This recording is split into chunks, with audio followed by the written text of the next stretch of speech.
এই কালেমা যখন উচ্চারণ করেছেন হযরত ইব্রাহিম আলাইহিস সালাম, নমরুদের তত্ত্বটাও শেষ হয়ে গিয়েছে।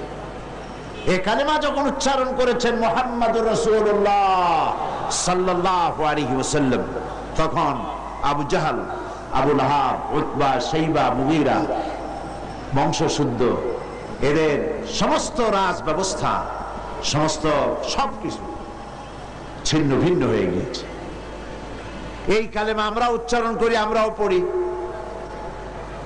কিন্তু ওই আসর হয় না যেই আসর হতো আম্বিয়া আলাইহিমুস সালাম কালেমার দাওয়াত দিলে, সাহাবায়ে কেরাম দাওয়াত দিলে যে আসর হতো, সেই আসর আমাদের দাওয়াতে হয় না। কথা ঠিক কিনা?